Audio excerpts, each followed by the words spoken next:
Fils et du Saint-Esprit, ainsi soit-il. Nous avons été priés de célébrer la messe du cœur immaculé de Marie, qui est le cœur de Marie, reine du clergé, honorée spécialement en cette Église. Je vous parlerai donc du cœur immaculé de Marie. Je mettrai une inimitié entre toi et la femme, entre ta descendance et son lignage. Elle t'écrasera la tête et tu la mordras au talon.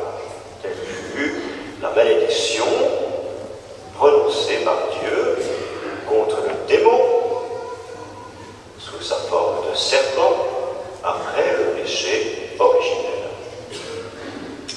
Dieu a posé une inimitié, une adversité entre la femme, c'est-à-dire la très sainte Vierge Marie, et le démon. Entre le lignage de Marie, c'est-à-dire les vrais chrétiens, et les suppôts du Satan. Une inimitié théologique qui n'est pas par hasard entre ces deux lignages, entre le sein très pur de Marie et son cœur immaculé, et le cloaque immonde du modernisme et du Concile Vatican II.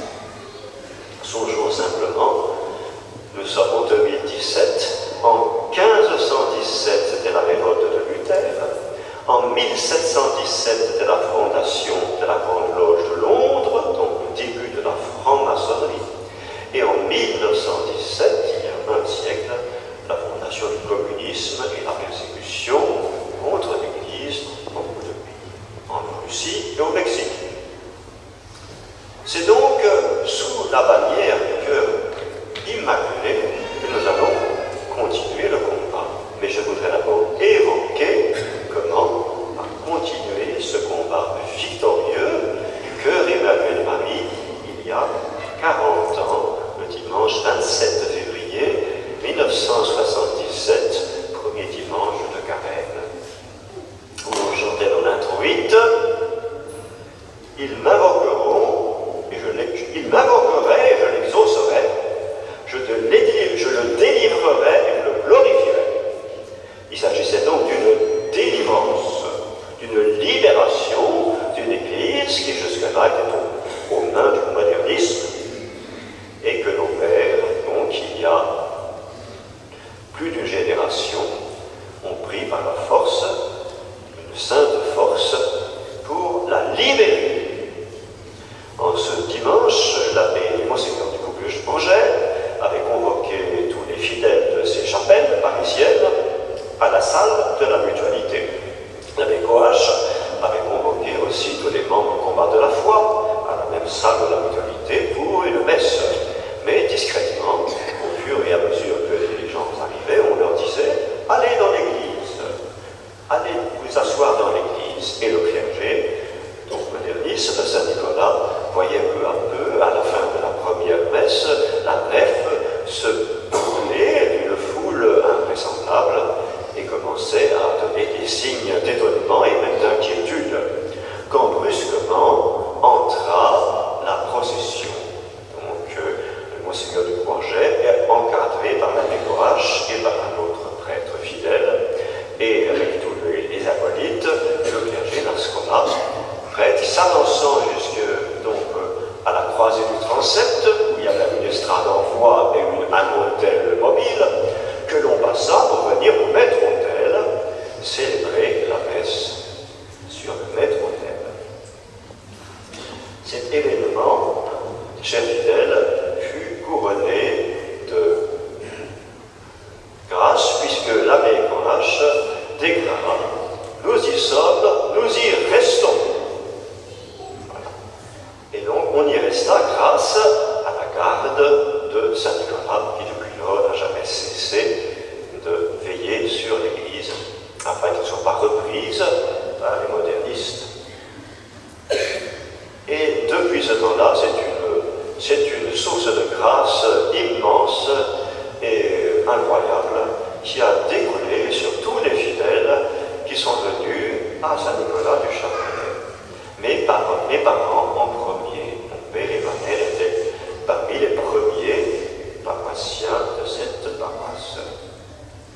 Le clergé fidèle, nous avons connu de nombreux prêtres, avec Monseigneur Ducos-Bourget, de nombreux prêtres fidèles au rite fidèle de la vraie messe catholique. Nous avons vu des catéchismes véritables, c'est-à-dire avec des questions véritables et des bonnes réponses, comme il se doit. Nous avons vu les mouvements de jeunesse se multiplier, en particulier les scouts, les guides et les louveteaux. Et nous avons vu donc se développer des conférences, des prédications doctrinales, solides, mais avec le bon esprit français, mêlant à l'odeur de l'encens une odeur de poudre, quelquefois. C'était Saint-Nicolas il y a 40 ans, et ça n'a jamais cessé de l'être. C'est donc sous la bannière du cœur immaculé que nous continuons ce combat. Sous la bannière de Marie, reine du clergé, sous la bannière de ce cœur victorieux, puisqu'elle a annoncé à Fatima, il y a 100 ans, que son cœur immaculé triompherait. Ce combat, je voudrais le décrire dans le combat, le cœur immaculé de Marie elle-même, qui a dû lutter, qui a dû combattre, bien qu'elle fût sans péché, rien n'était évident, en particulier la foi. La Sainte Vierge a eu la foi, elle a exercé la vertu de foi, elle a eu à combattre peut-être des erreurs contre la foi autour d'elle. Monseigneur de Rêve disait que la Sainte Vierge n'a jamais hésité, que la Sainte Vierge n'a jamais eu le moindre sursaut de l'intelligence contre les vérités de la foi et les mystères de Dieu. Et d'autre part, elle n'avait jamais eu le moindre sursaut de la volonté contre la sainte loi de Dieu. Nous pouvons donc en toute sécurité suivre l'exemple de ce cœur immaculé. Dès le premier instant de sa conception, dit saint Pidis, 50 ans après la définition de la Immaculée Conception de Marie, saint Pidis dit que dès le premier instant de sa conception, alors qu'elle était préservée de toute souillure du péché originel, elle a combattu. Et elle montre aux chrétiens cette nécessité de la foi véritable contre les blessures infligées à la nature humaine par le péché. Et donc, ceux qui croient en l'Immaculée Conception, dit saint Pidis, nécessairement croient dans le péché originel, dans la déchéance universelle de l'homme, dans la restauration de la nature humaine par notre Seigneur Jésus-Christ et sa croix. Ils croient également dans la souffrance rédemptrice, le mystère de la souffrance réparatrice. Et ils croient ainsi que tout ce qui s'appelle libéralisme et modernisme est terrassé par ce cœur immaculé. Voilà les paroles de saint Pidis. Le cœur immaculé, tout dépendant de Dieu, dans sa protection contre le Satan, contre le péché, tout dépendant de Dieu dans sa progression, dans la sainteté, la Sainte Vierge. Le cœur immaculé est une profession par elle-même du surnaturel, de l'existence de la grâce et des vertus surnaturelles, et d'un combat surnaturel. Il n'est pas seulement au niveau naturel et politique, mais qui est d'abord à la racine un combat surnaturel. Monseigneur Lefebvre disait que la Très Sainte Vierge est la mère du grand prêtre qui fut la victime du calvaire, et par conséquent qu'elle est aussi la mère des prêtres qui renouvellent de façon sacramentelle chaque jour le sacrifice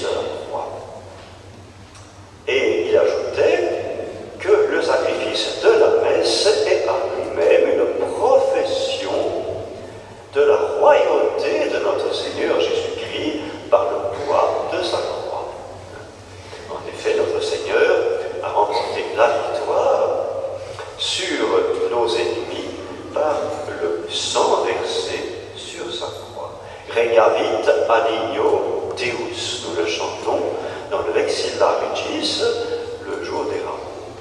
Notre Seigneur Dieu a régné par le pouvoir de la croix et par conséquent la messe qui renouvelle sacramentellement la croix est une profession du règne de Dieu, du règne de Jésus-Christ. Et donc nous en sommes aujourd'hui, chers fidèles, plus que jamais, dans la nécessité de faire des professions de foi face aux erreurs professées en haut lieu dans l'Église. Et je vous proposerai, si vous le voulez bien, une profession de foi tirée des paroles même des papes ou des conciles, avec leur concision et leur caractère frappant, qui détruisent ipso facto toutes les hérésies actuelles. Tout d'abord avec le cardinal Pie, évêque de Poitiers au XIXe siècle, je professe et nous professons que notre Seigneur Jésus-Christ est roi par droit de naissance et par droit de conquête, en tant qu'il est le seul homme qui soit Dieu par la très sainte incarnation, et d'autre part, qui nous a gagné nos âmes par le prix de son sang. Et que par conséquent, il est le roi et souverain de toute créature et de toutes les choses humaines, dont aucune ne se soustrait à son domaine, en particulier l'État. Avec le pape Pie XI, je professe que l'État, les États, ne dépendent pas moins de Jésus-Christ, le roi, que des individus, puisque la nature sociale de l'homme est une création de Dieu et de notre Seigneur Jésus-Christ. Avec le pape Saint Pie X, je soutiens et je soutiendrai jusqu'à mon dernier souffle, s'il plaît à Dieu, la foi des pères dans le charisme, la grâce certaine de la vérité, qui est, qui a été et qui sera toujours dans la succession de l'épiscopat depuis les apôtres, non point afin que soit tenu ce qui semble meilleur ou plus adapté à la mentalité de chaque époque, mais afin que ne soit jamais cru autrement, que ne soit jamais entendu autrement, la vérité absolue et immuable prêchée dès l'origine par les apôtres. La véritable notion de la tradition, une vérité absolue et immuable prêchée dès l'origine par les apôtres et qui s'est transmise par la succession de l'épiscopat jusqu'à nous, la succession des évêques catholiques. Avec le pape Pie IX, qui régna au XIXe siècle, je professe que la doctrine de la foi, c'est bien actuel, la doctrine de la foi que Dieu a révélée n'a pas été proposée comme une découverte philosophique que le génie humain put améliorer ou faire progresser, mais que cette doctrine de la foi est un dépôt divin qui a été confié à l'épouse de Jésus-Christ pour qu'elle la garde fidèlement et l'expose infailliblement. Voilà les paroles du pape Pie IX. Avec le pape Pie IX également, au sujet de la vraie religion unique, il n'est qu'une seule religion vraie et divine. Il n'y en a pas d'autre. Fondée et instituée par le Christ Seigneur lui-même. Mère et nourrice des vertus, exterminatrice des vices, libératrice des âmes, indicatrice du vrai bonheur, elle s'appelle catholique, apostolique et romaine. Au sujet de l'écuménisme, chers fidèles, je professe, avec tous les papes, en particulier le pape Pie XI,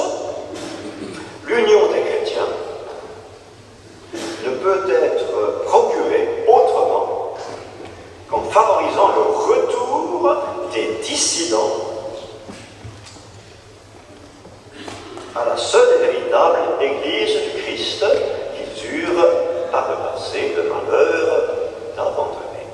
Le retour de ces dissidents à la seule et véritable Église du Christ, l'Église catholique.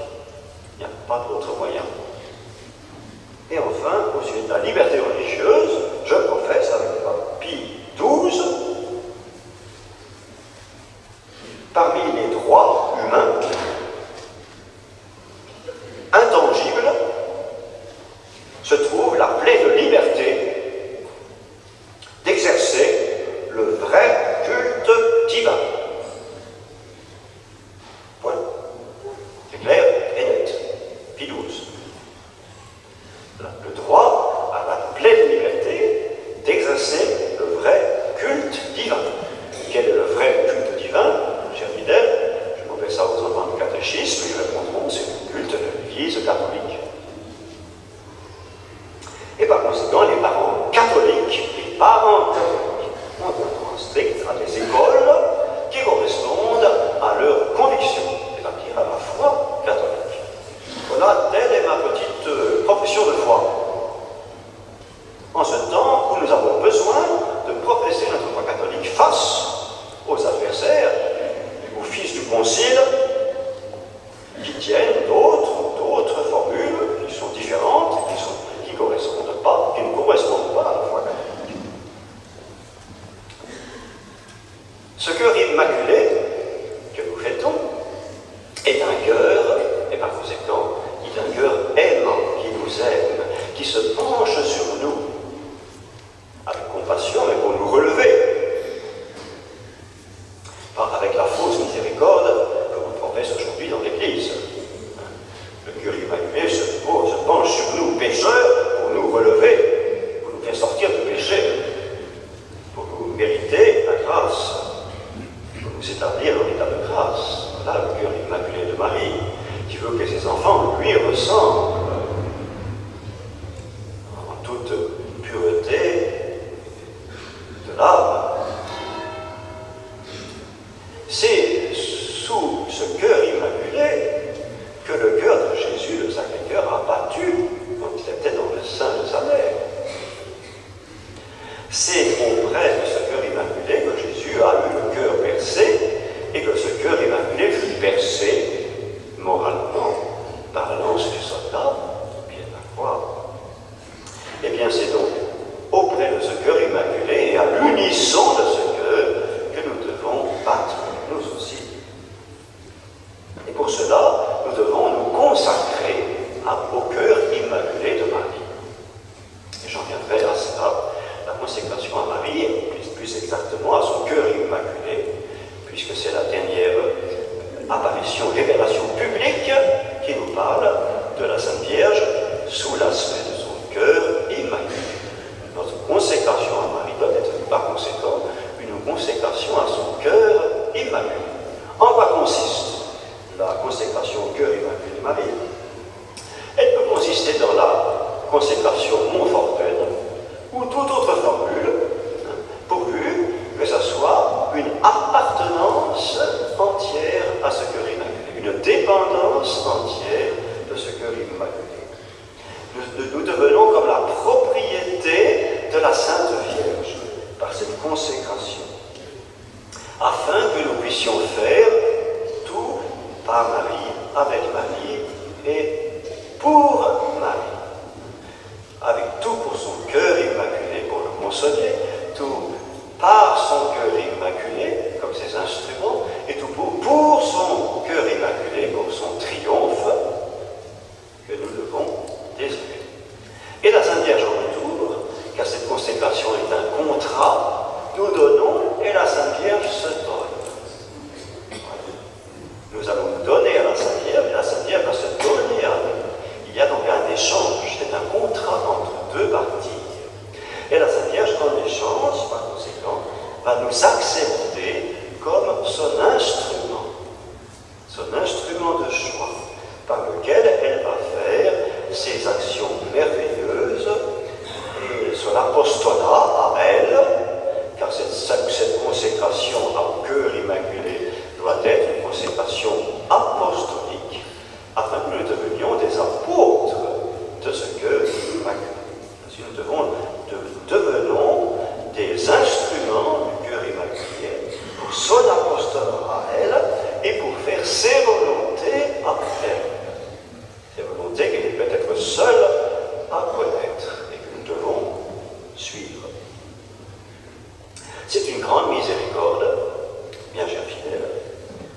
cœur immaculé daigne se servir de nous, en particulier pour œuvrer au redressement de l'Église. Je vous dirais que chaque jour, je professe ma foi entière dans le redressement de la Sainte Église. Il est impossible que cette apostasie dure indéfiniment.